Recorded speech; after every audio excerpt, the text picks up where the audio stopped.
Evening and welcome to our festively themed Inferno TV number lots. The idea was for it to be festively themed, wasn't it? Yeah. So we sat John by the tree. We're going to have a Christmas jumper episode, everybody. Let's all wear our Christmas jumpers.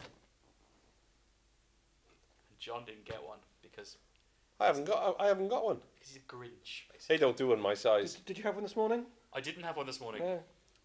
You're such a lucky man, Skip. Thanks, Sam. I wish I was you. Yeah. Take this off now because I'm boiling. It's warm, isn't it? But the polyester is starting to heat up. It's about as warm as it was in the Panthers section at the game on Sunday. They wouldn't make much. They made noise for the first 10 minutes, and then the first period they made a lot of noise. Saturday. Was it Saturday? Saturday. It was Saturday, yeah. So yeah, Saturday. let's kick off with the... Oh, yeah, by the way, Alid isn't here, so we've got James. Hello. Who looks a lot like Alid, so you're probably confused. Yeah. So his name will appear up on the screen at some point. It's James. Thanks, Skip. That's an intro to It's an amazing intro, isn't it? Yeah. It's James from the Inferno, as you can tell from his T-shirt. Who was slightly concerned that he possibly has a boring voice. I don't know. Yep, I've managed to hide behind the camera up till now, but it does sound like Andy Murray to be fair. It had to happen sooner or later. Oh, that's cruel. That makes me a personality, doesn't it? Way of the year. It sounds nothing like Andy Murray. So anyway, Devils Panthers Saturday. The Panthers fans were very noisy for the first period. Yeah. To be honest, though, going into that game, sort of 10 minutes in, had a little bit of a sinking feeling. Thought this could be a very long night. I did turn to John and say it's going to be a cricket score at one point. Yeah, as the second one bobbled over Joe's pad, and then everything changed. It's great. Yep. Yeah. What do you think was the turning point, though? I mean, of the game, because there was a definite start of the second period. Definite swing. The Salters incident with Plumpton. Yeah. I think so. From then on, the game completely changed. It did. Yeah, very much so. Yeah, I mean the Panthers. I don't know. They looked a bit lost second period. Yeah, they came out all guns blazing, and they looked fast and sharp, and they hit. They hit quite hard. Yeah. We looked out of it. We appeared to be lacking intensity and focus, but the Plumpton was doing his agitator role as he does very well again, and he was winding them right up. And then we saw obviously they scored the 2 goals. The one which was unfortunate for Joe. I mean, their first goal was really well worked. Yeah, it was a good goal. It was a good goal. He wasn't saving. No one was saving that. No. The second one was unfortunate, and that's Second one was unfortunate. Unfortunately, that sort of thing happens at our rink. So yeah. But fair play to Joe. Didn't get his head down. He said that he talked to himself at the time and said, I've got to get back on this. Exactly. Interesting.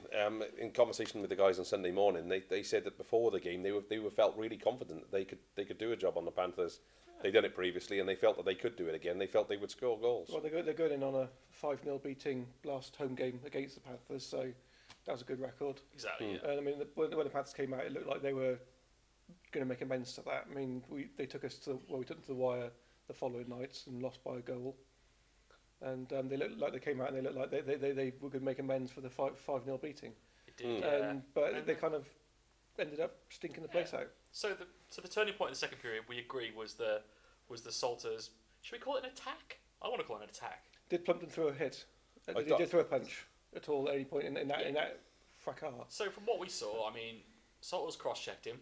Salters cross-checked him and snapped his stick. That's how hard it was, from behind. From behind, yeah. So cross-check from behind as Plumpton is skating towards the boards, just past the net. So I'm not suggesting he was going to smash him into the boards. Towards the boards to go for the puck. Salters skates in from behind, cross-checks him, breaks his stick, gets him up against the plexi and basically lays into him. Lino steps in, holds Plumpton, didn't hold Salters. Well, Salters continues over the top. Continues to punch Plumpton. I mean, that's something that that didn't really get picked up on the night, is the fact that the linesman was holding him while he was getting punched by another player. Yeah. So surely the linesman was had broken the fight up, or broken the altercation up. So why wasn't Salters punished for that? Well, strictly speaking, the fight should have finished at that point. Yeah. Was actually a fight done? I mean, I know that Plumpton got 5 minutes for his helmet came off, unfortunately. For fighting. Was that the liner that knocked the helmet off? Yeah, I think I don't think it was Plumpton that knocked the helmet off. It was one of them knocked the helmet off. Unfortunately, that is mandatory. It's the gloves, though, isn't it? It's not the helmet. Yeah, I think the gloves. I think his gloves came off as well. Oh, well, if he dropped his gloves, then he dropped his gloves. But So, in fairness, I think that was a fair call, the 5 minutes. It used to be that a guy would come on the ice and they'd say we're going to go this shift or whatever. This season we seem to have seen more of the just skate in and start punching the guy whether he's facing the right way or not. You just go for him. We saw it with Fife and the Clan on the weekend with Nickerson and Frank. Yeah. We've seen it in our own rink, but there was the Henley incident with Spencer. Though Spencer was facing the right way, but Henley was in and battered him. Oh, the Nottingham Sheffield. Yeah. Okay. Yeah. That was, and I think Spencer had been challenging players on their team. In fairness, so. Yeah. But nonetheless, it was one of those come in, absolutely batter the guy when he's not really ready for it. And the Salters one, it was a bit of it was a jump. It was from behind. It was from behind, yeah. Yeah. So cross check from behind, leading into a bit of a pummeling. So that's not the way that. It's not hockey. It works, is it? Yeah. It's not really hockey. No. Well, not for me anyway. Well, this has happened a lot in hockey, gotta admit. Yeah. So because it's happening more. I mean, Salt's got quite a big call. He got 10 plus. Yeah. 10 plus 2 plus. 2 plus 2 10 plus plus 2 plus 5. 10, 2 plus 10 instigation, was it? Yeah. And 5 for fighting. Yeah. So he did get penalised for it. Yeah. And that's what you get when you jump somebody. I mean, if the two of you agree you're going to go from the face off and you go toe to toe, then you're both going to get 5 and there's no instigator. Exactly. But I suppose he figured he had an opening and took his chance. I know Panthers fans would say, watching this, that Plummer wouldn't have gone if he'd been offered the fight by Salters, and maybe he wouldn't have. I think he would have, to be fair. He does tend to go, but what he did do was he did his job perfectly. Well, yeah. Because he's out there agitating. He took, and he James, was. you had the stat, didn't you? He took 12 minutes of penalties? I think it was 12 minutes to 30 or something that he actually pulled. I can't remember the exact stat, but he certainly managed to pull an awful lot more penalty minutes off the Panthers than he took. Yeah. Well, he chirped all night, and at the face-offs he was really getting in their faces. You could see that. It's a role that we haven't really seen too much from him either. I mean, it's not like... Well, it's not a role we've seen in Cardiff for quite a while, really, is it? Not since sort of, the likes of, I guess, Jayla Tulip. Yeah, Tyler Michelle to some extent. Yeah, to less extent, but yeah. I think he would Finner a bit by being awesome, basically. Yeah. Perfect, yeah. Yeah. And he could handle himself as well. Yeah. But certainly in Plummer's case, he seems to be excelling at a role he's obviously got some experience in, because he seems to be really doing it well. The other thing, the difference with guys maybe like Darryl Lloyd, who to some extent are a bit of an agitator on the ice, is they don't tend to actually do the fight. When he's backing up, does he? He hides behind Keith. Fortunately, he's probably got the best pound-for-pound fighter in the league in his team. Exactly, yeah. Maybe not the toughest guy in the league, 'cause obviously there's some really big guys in the league this league, but pound-for-pound, the best fighter technically is Keith, no doubt. Well, he had a bad night on the weekend, didn't he? So. Yeah, I mean, if you look at the way that we all love Lloyd, for the wonderful game he plays, you speak to the Panthers fans, and they all hate Mr. Plumpton at the moment. Of course they do. Because the role he plays. So he's doing it right. Yeah, I think that'll spread around the league. I think he'll be hated by a lot of teams as time progresses. Obviously with Lloyd, it's you're not meant to like different. other teams' agitators, are you? Because they're there to agitate you.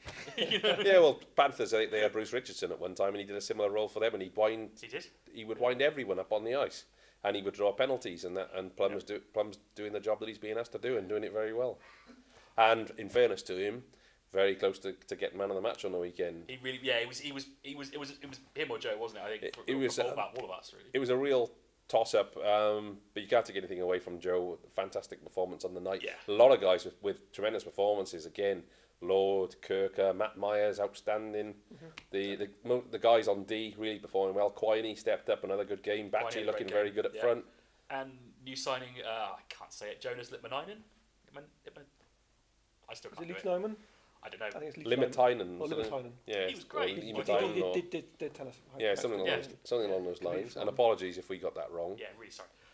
We'll know by the end of the season. We'll be able to roll straight off the tongue. We just call him Eunice. About a week after he leaves, probably. He's the way he goes, I can do it now, look. Yeah.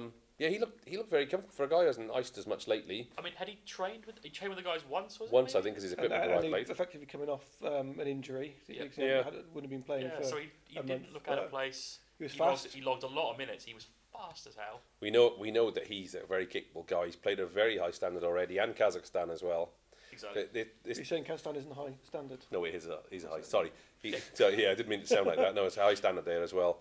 This is a guy, for a young guy who's already played at an elite level, very elite level. Exactly. You don't play as a young guy top level in Finland unless you're a very capable player. Yeah. We know that guys from that league go into the NHL, so this is a guy who's a very good player, and hopefully once he's... I had a chat with him about his performance, and I said, did you think he did? And he said he thought he was very rusty. Took him a little while to get used to the ice, and I think we saw that early on in the game. We did, yeah. There was probably only one fumble from him in the whole game, I think, though, where the ice caught him out. And he got the puck back. He did. Yeah. Yeah, he went after it. Yeah. He reminds me of Kirker a bit from that point of view. You see Kirker all over the ice, and he certainly was all over the ice. He's good. He's good two-way as well. I think it's similar to when Kirk came in. You could see that he was a bit rusty, and there's a lot more to come. I think it's going to be quite exciting actually because he's getting better and better. He's very, very, very good. And I was quite, as you say, two-way. I was quite surprised how much he was going forward. Maybe it's because we haven't really had a D-man this year that's been carrying the puck forward quite so much. No, we're only relying on Richie, weren't we? Richardson, more than anyone else, really. So we haven't had a good offensive puck carrying D-man probably since Tyson Toplitsky. Yeah, outstanding player. Yeah, so it's quite a shock to see the D-men sort of like hurtling into the offensive zone. With my puck, and then I can do whatever I want with it. Yeah, and people could keeping hold of it as well. Yeah, not frightened of the big guys. You could see that excellent body position in checks and when he was running up the boards. The great hands, good speed, as you said, in his skates, great skater, nice balance. Looks like, I don't want to put too much pressure on him, but looks like going forward when he gets himself sorted, he's he looks a bit special. Yeah, it does. And another guy who I think has benefited from Kirker is Beerbrier.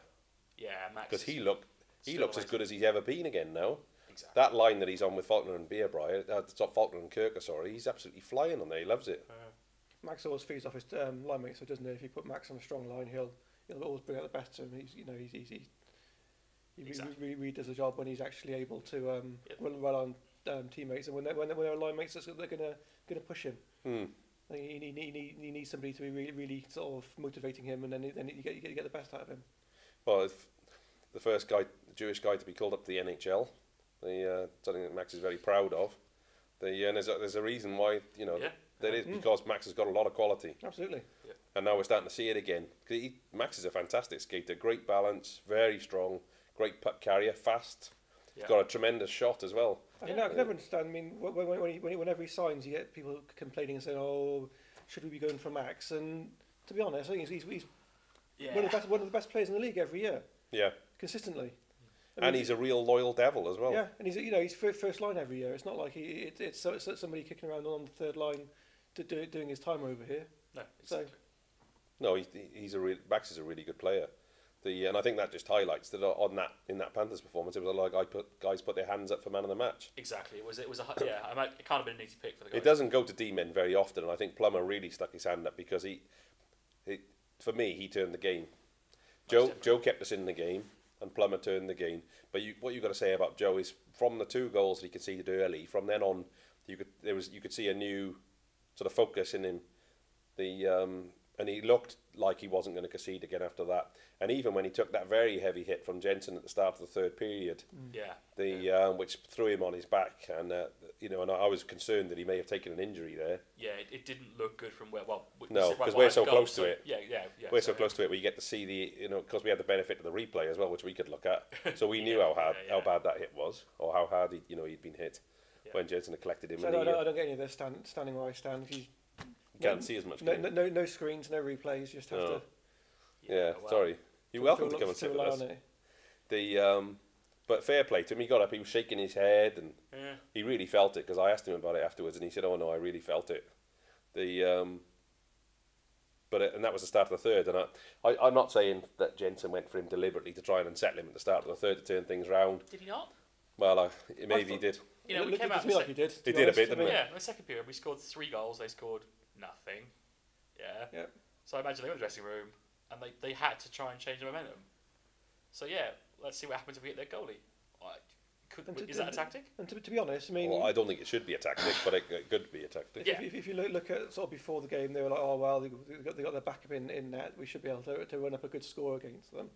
And then if that is a tactic, then for them to have to resort to that in the third period to try and get something going in the game, it shows Joe is doing a stand-up job. He made some great saves in that game. Technically, he was better in that game than he was previously. And maybe that's ice time, that's practice, that's maybe he's been working with Dan a bit, getting some advice. And I think for Joe, playing with his brother on the ice at the same time is making a big difference. On the same team. Yeah.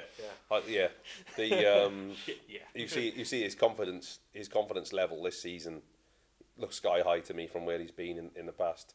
And it's bound to be great to be out there with your brother. Yeah, exactly. I would have said. And also, I mean, Joe's had 2 games so far, and Panthers and Steelers, and we won them both. Yeah. And to be able to 2 very good teams. Exactly. Year on year, to be able to say, well, okay, start against these guys, and we've. I mean, a couple of years ago, we were seeing him play the odd period here and there. Someone take a knock, he'd get 20 minutes at the end of a game. Well, yeah, I mean, but he's always coming in difficult circumstances, isn't he? He come on 5 minutes towards the end just because we were 7 goals up. Yeah. And well. So giving him a start and giving him the ice time, it's made a clear improvement.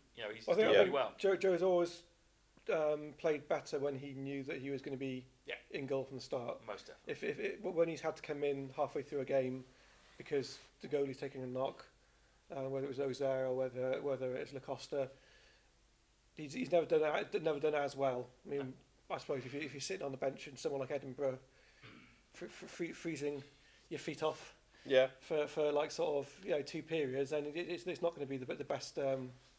And is Joe still working a day job as well? Because he was working a day job, wasn't he? And I think so. And playing, as far as I'm aware, he was in my building. I used to bump into him whenever I was wearing like a Devil's top. I'd bump into him about it. Yeah, as far as I'm aware, I don't know whether that's changed, but he was working a day job as well as playing. And so you've got to say, in fairness to the guy, another thing that we probably should mention is that Panthers brought in another import as cover for Kowalski, who they're really missing, who's an excellent netminder. They've got Conway in because they don't feel that Dan Green... Is it Dan Green? And Dan Green's probably the best backup in the league. Yeah, they don't feel... No, I think so. Yeah, he's certainly up there. I mean...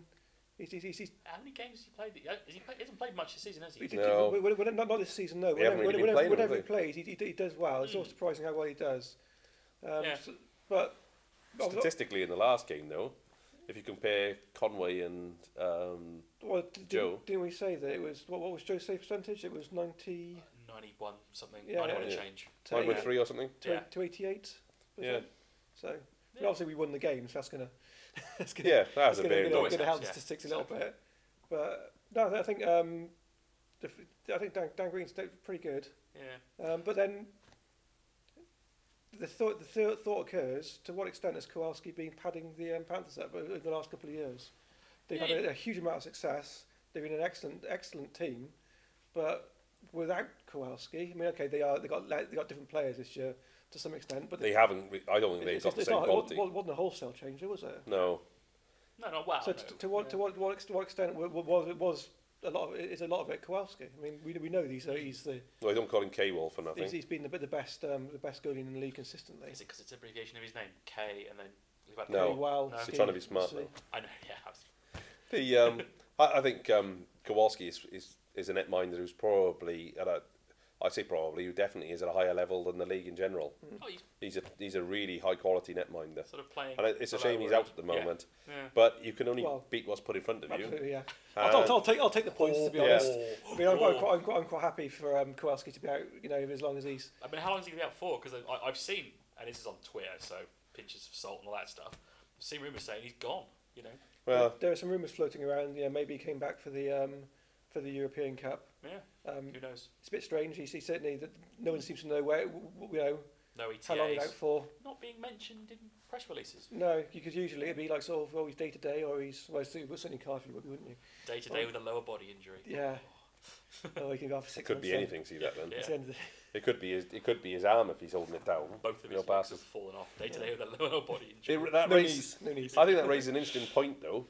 Moving on. Injured goalies. Well, they brought Conway in as an import netminder cover. Yep. And we've got Joe at the moment. Yeah. Now, obviously, we've now got a spare import slot. We are apparently going to be looking after Dan going forward, which is good to hear. So maybe that limits our wages options a little bit. But should we be looking at bringing another import netminder in? Should we use that import slot for a different type of player? Should we give Joe his chance and see if he continues to fly? Really It's not working for Panthers, is it? I'd like to see that. I'll be honest. I'd like to see Joe given a chance. I really would. I think Joe is given a chance, and Joe's doing a great job. I think personally, for the going into the sort of stretch of the season, I think we should be looking at getting another import netminder in. Absolutely. I mean, Joe is doing a blinding job. He's taking his chance with both hands, and he's getting the wins.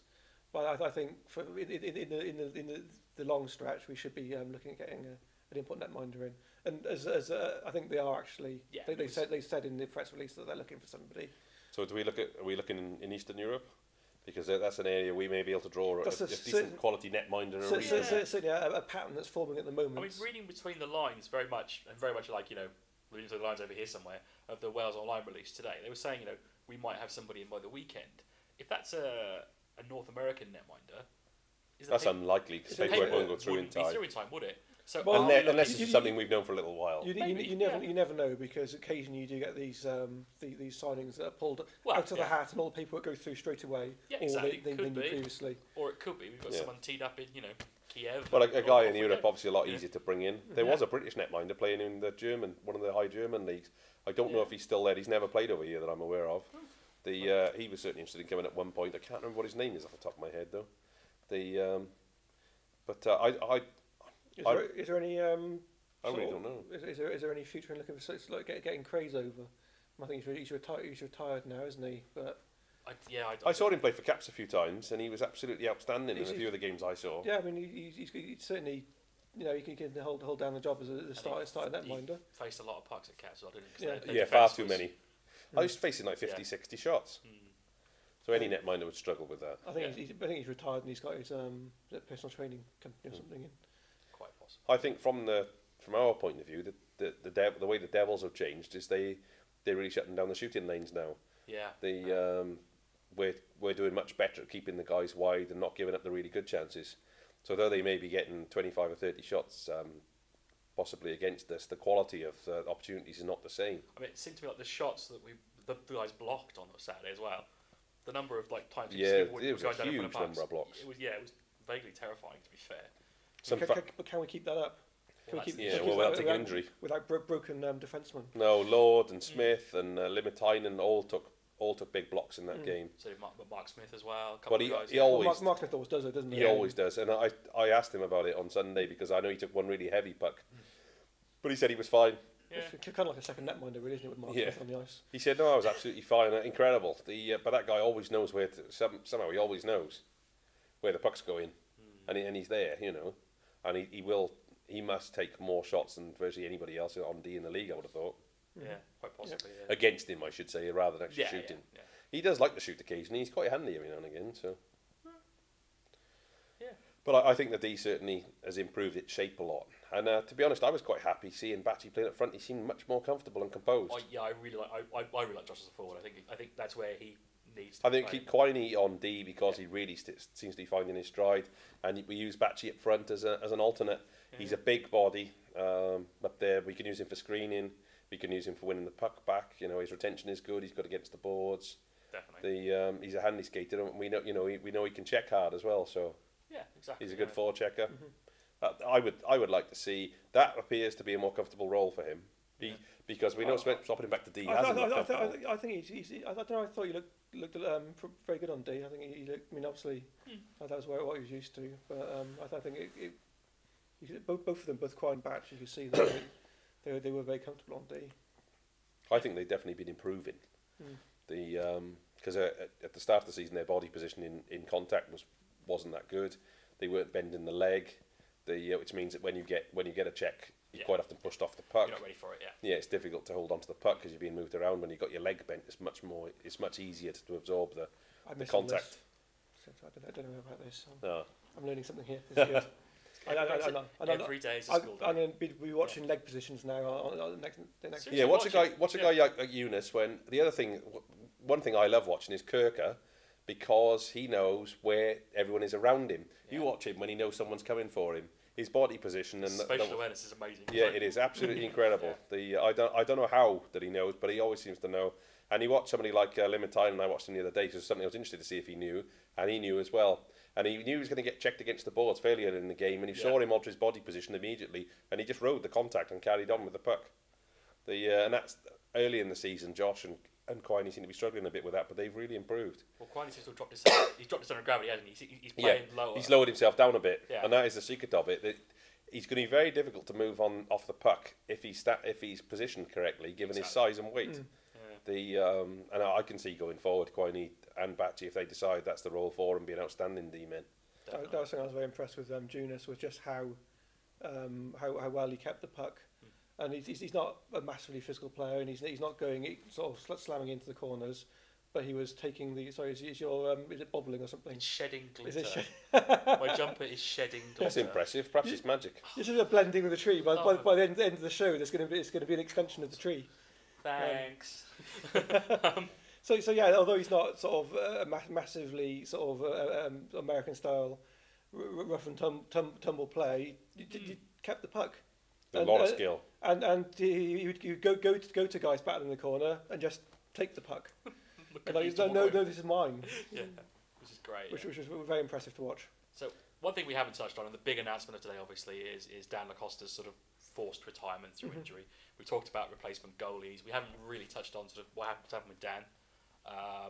We probably should. We should, because Sean Limbright has a lot to answer for, and I'm just going to say it out there now.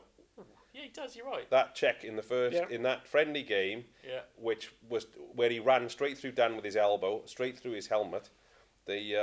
Unfortunately, that has led to the position we're in now. I mean, that was by far the worst contact Dan's had this season. That's where the issue with Dan started, and obviously it's more hits in there. It's also where Andrew Conboy set up his reputation.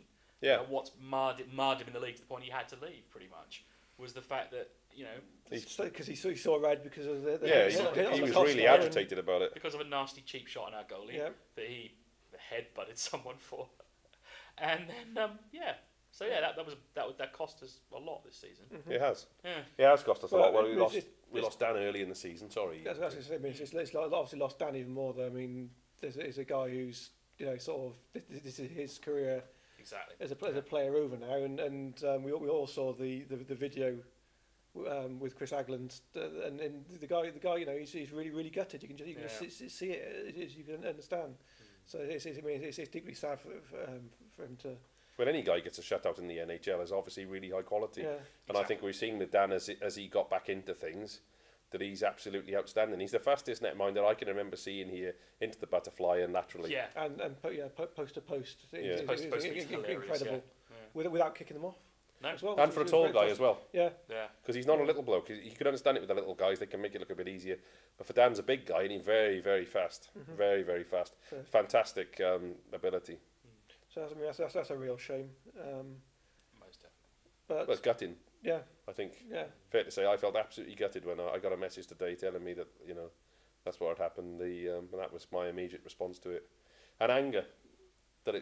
Not against guys like Triss at the Clan, because that was an unfortunate incident. It was an unlucky one. Triss had raised his knees to protect himself in case he contacted with the boards, which the guys do, and unfortunately that led to contact with Dan, who was down. Yeah. Who was in a low position at the time, so unfortunately they made contact. So I'm not talking about the guys who've accidentally bumped into, because I think one of the guys who bumped in was one of our own guys in a previous game. Yeah. I'm not talking about those guys. I'm talking about the guy who made deliberate contact with Dan at the beginning of the season and basically started the ball rolling, which has led us to a very unfortunate position now. A not physical European team whose GM had said, "We're not a physical team. We don't fight. We're not coming in to. We're going to play with our skates and win." This is going to be non-contact hockey. Yeah. And what we saw was very dirty. Sort of World Wrestling Federation Hockey League. Yeah. It's the worst run on a netminder I can remember seeing in the flesh. Yeah. It was a very bad run. Saturday, Jensen came close. That was bad, but it wasn't as bad because Limbright led with the elbow. True. Yeah. And it went straight through. It was full body. Having benefit of the overhead camera, you saw the elbow go through the helmet basically. Yeah. He ran it through the helmet, and it was very heavy head contact at speed. So fair play to Dan for coming back and trying a couple more hits. Up at Clan, he took that hit and he tried to skate on, but then realised that he wasn't going to be able to. And Them FDIs. It says a lot about the guy. I mean, he's talking about sort of staying on and possibly doing some goalie coaching with Joe or whoever comes in, and it shows the mark of the guy to. I mean, that is great. It's good to see. Obviously, he's gonna finish his course. Yeah. And then but if he can mentor or train Joe, that would be if he can work with Joe. I'm sure that both Joe and Dan recognise that the little weaknesses that Joe has, and as we discussed last week, Joe isn't far off being starting netminder anyway, which is saying something for British guys, because there aren't many who make starting netminders. No. If he could just iron out those little instead of just being a guy who can come in every now and again, a guy who actually plays every game, just iron out those little technicalities. I see a lot of ability in Joe, and he's fast too. In fairness, yeah, he is. Yeah. Sometimes I think a little too fast.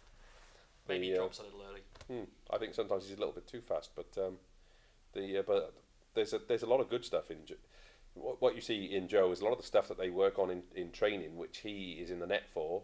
The drills that they run, he's very good at. He's very good at penalties because they practice penalties in training. His penalty kill is phenomenal. Well, Joe's always better. Always better if he can from the distance. Yeah, he's a good shot stopper because he's used to guys shooting at him. Joe's good at a lot of things, and if Dan can work with him and just they can just iron up those little wrinkles here and there, who knows? And maybe that is an area we can look at going forward. Right. Well, moving on to the weekend's games. Yeah, Steelers twice, amazing. So Saturday they're wearing a Christmas jumper more hideous than mine. It's actually pretty impressive. I don't think you'll be able to see them on the ice. I think they'll be invisible. For a team that's owned by a guy that makes jerseys, it's incredible how consistently they come up with these jerseys. They'll be really visible on their black ice behind the goal. That's true. Yeah. Have they got black seats there though? Because that could cause some netminding issues. That jersey looks absolutely horrific to me. But it is Christmassy, and no doubt, we won't, but we might have a picture of it. Have you seen the? Not the Chris Leonard because he never does. Have you seen the Bristol Pitbulls Christmas jerseys? No. Is that the one with the beard on? They're amazing. No, they're all like elves with with buttons and everything. And the goalie has got a Santa costume, completely different jersey. And they got stripy socks and everything. It's incredible. One. Well, Coventry Blaze is just a standard rhino. Lots of lens flare and it looks like a Cadbury chocolate box. It's hideous. They had the same thing last year, didn't they? I saw one with one team who's got red ones with beard, so everyone looks like they've got a white beard. That's quite cool. That would be cool. Yeah. I thought that was quite interesting. I can't remember which team it was. We're having a Christmas jersey, aren't we? Was that there a rumour? No idea. I thought we weren't having a. The thing I would say about that is the CH jerseys are such high quality that you can't just screen print them and throw them out. They take time to prepare. I've got screen printed CH jerseys. You can do. They do screen printing. Yeah, but they're embroidered jerseys. Everybody knows they're embroidered jerseys of the highest quality. But you're out. Yeah, Spira. So what do we think our chances are against the Steelers? We don't know whether Joe will be in the net or not. If Joe is in the net, good luck, Joe. I mean, they've got. We're all behind you. They're carrying. I mean, from last weekend, it depends on what happens this week. They carried a lot of injuries last weekend. I mean, they had Dowd's out, Conn's out, Legwee was out.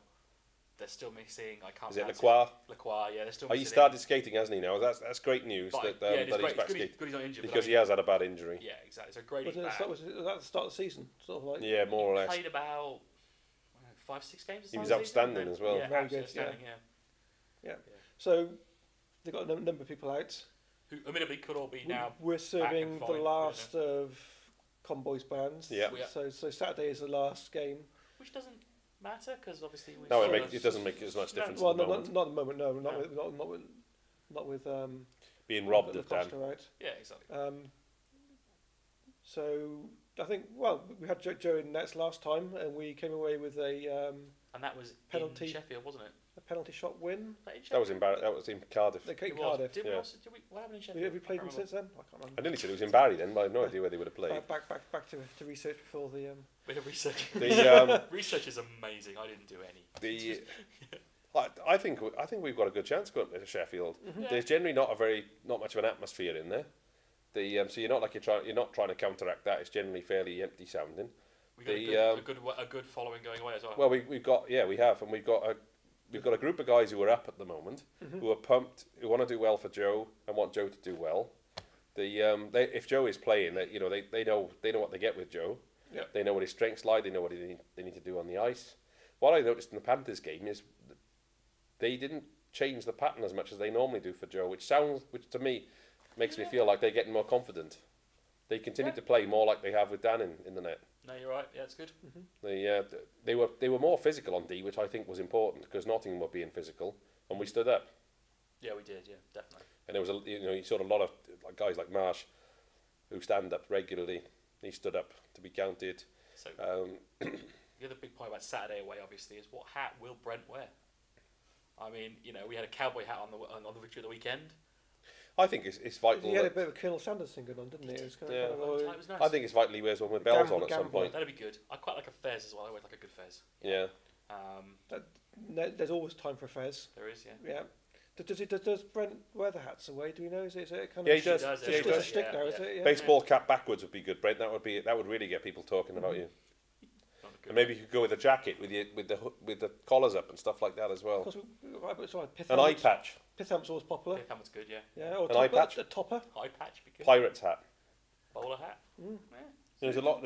Like you do, isn't there? There's a lot out there that we haven't touched on yet. A sombrero would be too much to hope for. I think it would be awesome. The Scottish hats with the ginger wigs underneath. The problem with the sombrero is if you're standing at the back, it'd be affecting against the plexi. It'd be I suppose, forward. yeah, but it would look awesome. You can't concentrate on the game then. You got to. Maybe you could bring out like one of those donkeys that you hit as well. A piñata. Yeah, hang that up and start bashing it partway through the game. Don't talk about. We could hang it in the away penalty box, couldn't we? Yeah. That sounds like a good idea. Yeah. No, I think on a serious note, there's an opportunity there to win both games on the weekend for us. Yes. We've got to hope for a chance, don't we? I mean, and we need to. Lost both last weekend away twice. They lost in Belfast. They're saying they've blown the league now, aren't they? They've pretty much. Belfast don't look easy to catch, but you never know when the wheels might come off.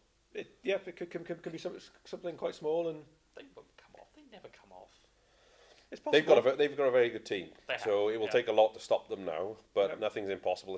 We're only halfway down the stretch. We've seen if it's always happened to Murphy, then they true. They had to replace him, and they got trouble replacing him because he's obviously a Brit, so they're gonna have to drop an import to replace him with.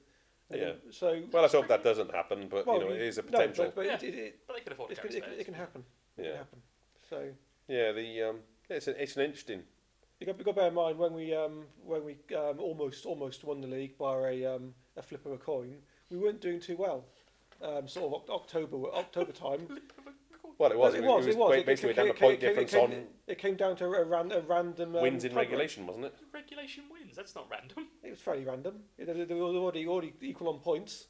So you're already into tie-breaking situations. Anyway, my point was. Dartboard in a dark room. Yeah.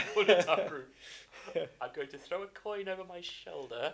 If it hits a cat. October, November time, we would have said the league was completely out of our completely out of our reach. Yes. We went on a record-breaking run, although I think that's been broken since. Anyway, someone said it hadn't actually. Someone put up the other day that it was still in the book. It's still in the book. I don't know if that's true. You got to apply, didn't you? I think so. But anyway, so I'll finish a story at some point. We went on our. We can stop you. Come on.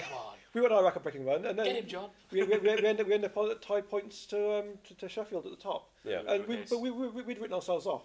Yes. So lights are going off. No. Okay.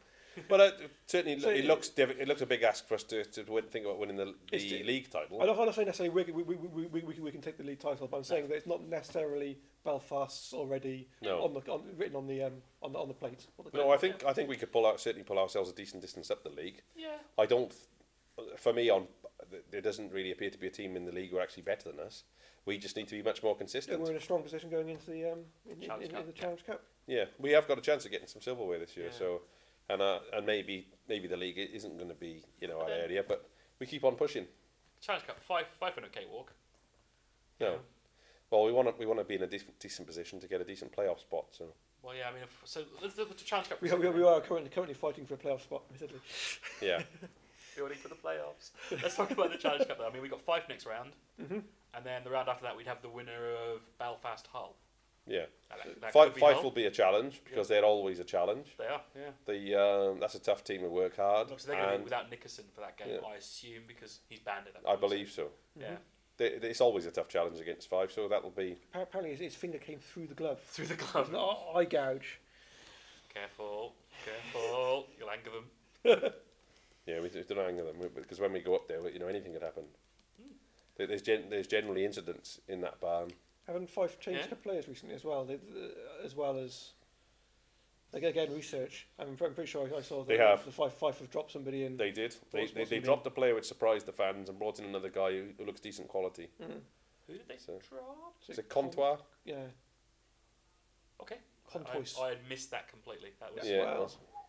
And they brought in another guy whose name I can't remember, but he looked decent. I think he had a good game on the weekend as well, from what I heard. Didn't he score? Facts and stuff. I think from what I heard, he had a good game. So we've got 5. Yeah. And then we'd have either Belfast or Hull. Yeah, if we can get past them. So. But then you got to be the best team to win. So. Yeah. No, I think going forward there are opportunities for us to pull ourselves up in the league and to possibly win. Thank goodness. Yeah. Well, we sit here slashing our wrists. Well, on recent form. That's a bit much. That's a bit strong. Have you been on Steel Talk recently? I don't look on purpose. I did once. Did you go on the cage after I did. the weekend game? Yeah. Okay, I can't believe we lost with Joe in the net, who's just no good. Basically, was what they were saying. Yeah. How could we possibly lose to a guy who's just not any sort of standard? Which is pretty disrespectful. Well, you come in, you skate around a bit. Yeah. The good news is though, Joe's seen it and he was laughing. Good. That's good to hear. What's he reading that for? Bad enough us reading it. And he got all that chirping from them on Saturday night from the Nottingham fans, and he answered them in the perfect way. Yeah, exactly. You've got to say to the guy, they didn't get in his head. Not if anything, they motivated him. Yeah. And you could see him. You could see him getting pumped up. You could see that by the way he reacted at the end of the game. Yeah. Going over and giving him a bit of a wave. Which was awesome. You could see that he'd obviously had enough of the chirping. Yeah. Exactly. Right. He took a lot of chirping in that game. So Steelers, we think we might do okay. Yeah. There's an opportunity there for us. Good. To steal a win up there. Hey, do you like that? Steal a win. And certainly to win in our own barn.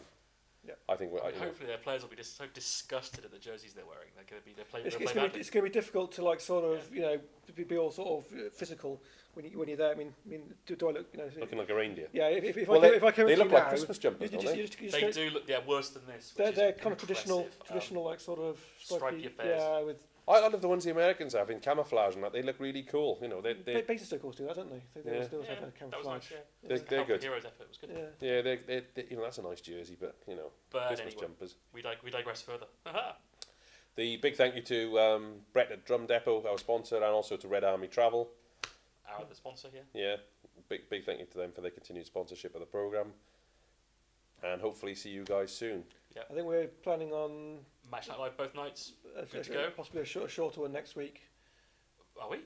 A shorter programme. I didn't get the memo. Did we? Yeah. I think we're going to do a short one after the game. On Christmas Eve? No, wait, it can't be right. When? No, after the game Sunday. They're talking about. Okay, yeah. So we'll do that. That's cool. Good. Yeah. See, research. Thanks everyone for watching. Right. Hope you enjoyed it. Cheers, guys. Have a good weekend.